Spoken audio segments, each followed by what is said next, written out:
I'm going to give you 3 words. You tell me which one you want to talk about. Okay. Sex.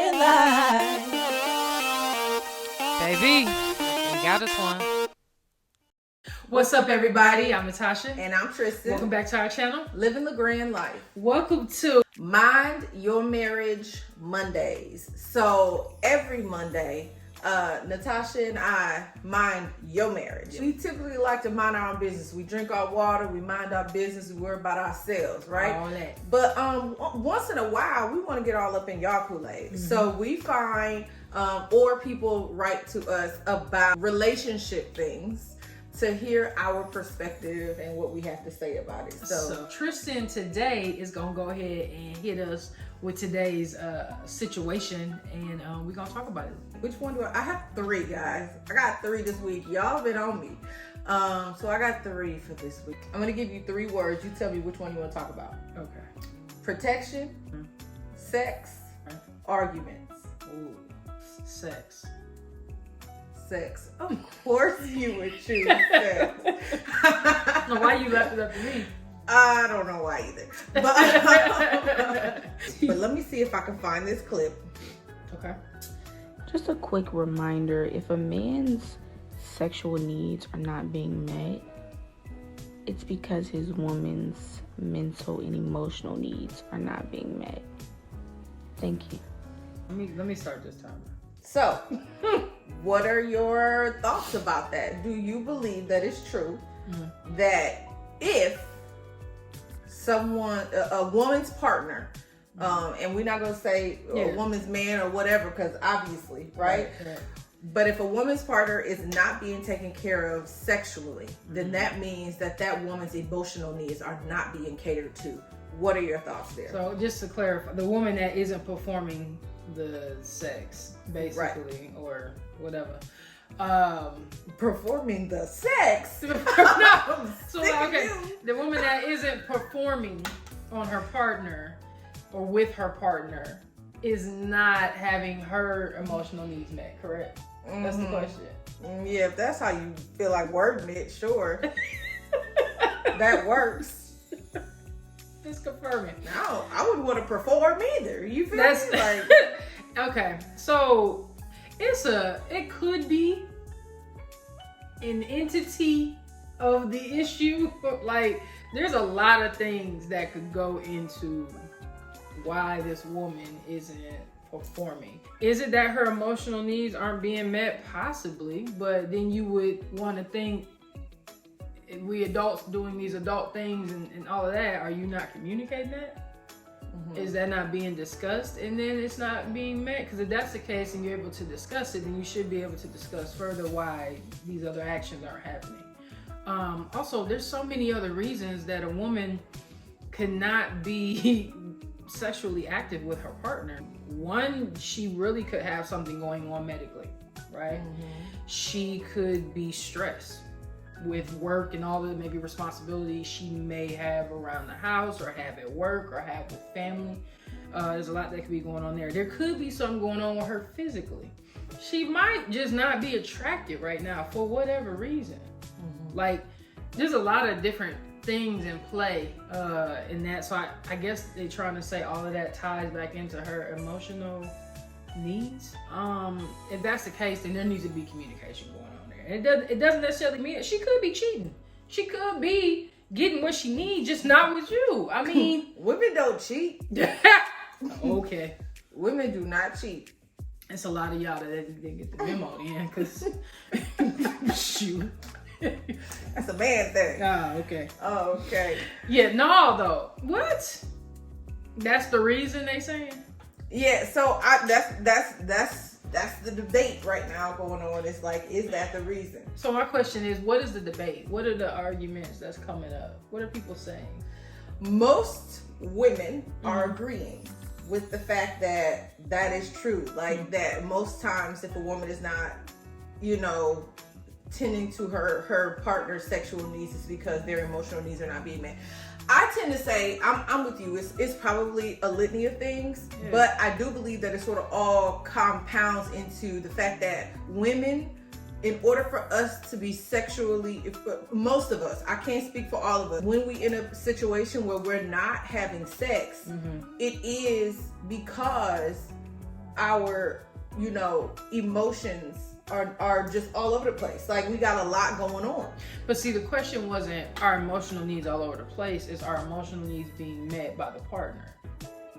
It doesn't matter if they're being met by the. I actually didn't say. See, that was actually an assumption. Oh, okay. I actually didn't say that the emotional needs are not being met by the partner. I said that when women are not, sexually active with their partners, it is because their emotional needs are not being met. Okay, for me, then yes, it is an assumption that we're referring to the partner, since we're talking about the lack of activity between the two partners and that the woman's emotional needs aren't being met. Because if they're not being met and you're not being active with me, then who did it? No, who did it? No, who did it? Who is messing with your emotional needs? And how can we fix this? We need to find them. Could be. And get this. We all sit together and figure this out. Let's get. I mean, it could be life who did it. It could be hormones who did it. It could be kinds of things. Then they should pose that question to me. I might be tripping. If you agree, let me know and give a little commentary down below. To me, the question should be a little different then, because it seems like to me it's implied that because the partner isn't meeting or assisting in meeting the emotional needs, that the woman now doesn't feel like she wants to engage or is desired or... Well, I will say that, like, women's sexuality is really highly dependent on everything. Like, I really can't be talking about rubbing and sucking and all this other stuff with you if I'm not right. Like, I can't even think about that. Like, I can't even get stimulated because my mind is already stimulated with other things. A lot of women, like, our sexuality is tied to our mind, right? Like, and so if my mind is all jacked up, I can't worry about you. I can't worry about you. And this is the thing. Okay. It's not that I can't. It's that I can, right? I can. And when if and when I do, it's literally just for you. So at some point, it gets to the point where you like, I'm not getting nothing out of this. But wouldn't you be getting something out of it I'm having a lot of thoughts here with what you're saying. So let me verbalize and communicate my thoughts. So if a woman is completely occupied with all the nuances of life and mentally just can't draw a way to be like, oh yeah, let me do that for you. Right? Number one, it should be, let me do this for us. Because she should be enjoying it as well. One. Two, okay, if she's bogged down mentally with all of that, the partner should then be giving direct one-on-one attention to her to bring her slowly from all of those so they can then have that time together and that it is enjoyed mutually together. If it is oh yeah, I need to go ahead and do this situation, like it's on the checklist, like let me knock out the laundry, breakfast, like then that is gonna be an issue. But again, that needs to be something that's communicated. But the partner, I feel like, should be in tune with that person if they're actually in a real relationship or married, to identify that you just knocked me off the list to do right quick. I mean, I appreciate it, but well, I mean, if you keep talking about it as a performance, then yes, it's gonna be a and that's what I'm saying. Because if it's a performance, then you the audience, and really this for you and not for me. It's work for me. No, that will be a participant, not the audience. No. We both performing. I'm going back to the language that you were using in the very beginning. Okay. If the woman is not performing, the fact of the matter is, if we thinking of it as a performance, she bringing up the past. Within the past 10 minutes, you out of control. No, real talk though, man. Like there needs to be there needs to be communication popping off, and it needs to be something that it's a mutual coming together of the individuals. Not coming together, because so we can come together, right? You feel me? Like it shouldn't be just you. You feel me? Right. But if it feels like it's a burden, it's a chore situation, because that's just not it. That's just not it. Like there's more I want to say, but we got a minute and 9 seconds, so you go ahead. It's so funny. I think this is like so timely for like a lot of marriages and relationships, like even for us. Yeah, at times. Yeah. You know, she said at times. I mean, right now we can. And the thing about it is, people need to know that also marriages are gonna go through marriage is cyclical. Yeah. Like you're gonna have your peaks and you're gonna have your valleys. Yeah. And sometimes you got to get through that valley to get to the peak. And so it just is what it is. Right now we in a peak. You feel me? We in a peak today. But you know, holler at us a little bit ago, it might have been a valley. You feel me? Mm-hmm. So I don't think that a marriage that doesn't have as much sex right now is problem. At one point is problematic. No, because there's a lot going on. Because that tends to be mutual sometimes, right? Because life. And we all trying to get to different places and grow and build families, etc. It's just, for me, communication is the biggest part. And that's really why they say, not to make it cliche, but that communication is definitely key in relationships. Because no matter what the thing is, we just ended that time, y'all. But no matter what the thing is, if you talk about it, you might be surprised at what your partner says.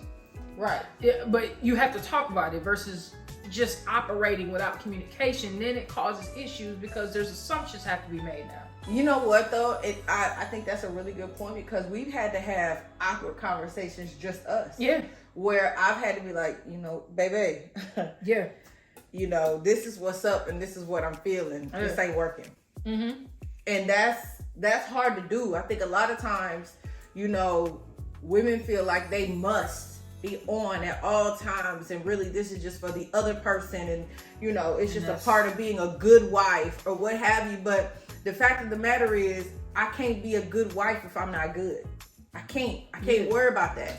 And so I got to communicate how I'm feeling. So we've had to have those conversations that was like, whoa, right? Like, this ain't working for me. Yeah, so now you can strip away all the doubts, all the assumptions, all the made up stories that people are making. Because if you don't tell me now, I got to come to some kind of logic here. Yeah, and then even if I do tell you, now I have to go work through what that emotion that it causes for you. Yeah, because then the work has to be put in. But if we don't know that it's out there, then we can't put in the work for the right thing. If you working to build a house or an office building to the 4th floor, but everybody's just extending the main floor, we on 2 different pages here. Now we got to go backwards to break up all of that foundation and build it up properly. Mm-hmm. So, but we are at time.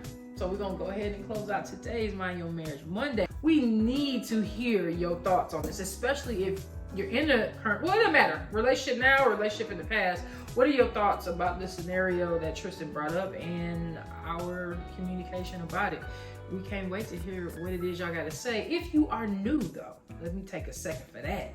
If you are new, welcome, family. Welcome. We so do appreciate y'all. We're happy to have you. And now that you're here, Tristan gonna tell you what you need to do to stay here. So listen, what I need y'all to do is go ahead and like this video. We want y'all to comment and let us know if you like this content and if you want us to do more like this. We are actually enjoying it, and like I said, getting a lot of positive feedback, and even people sending stuff to us now. So that's awesome. Need you to go ahead and subscribe. Subscribe for me. Yeah. And when you subscribe, hit the notification bell so that you will be alerted whenever your new friends and LaGrandes post some new content. Yeah. Okay?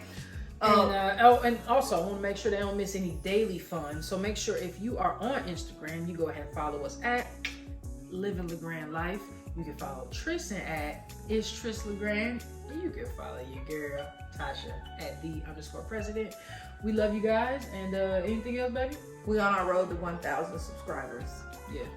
If you are a current subscriber and you refer 5 more people to subscribe to us, let us know what 5 people you referred.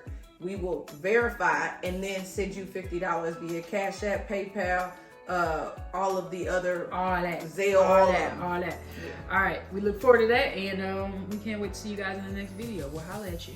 Bye. Peace.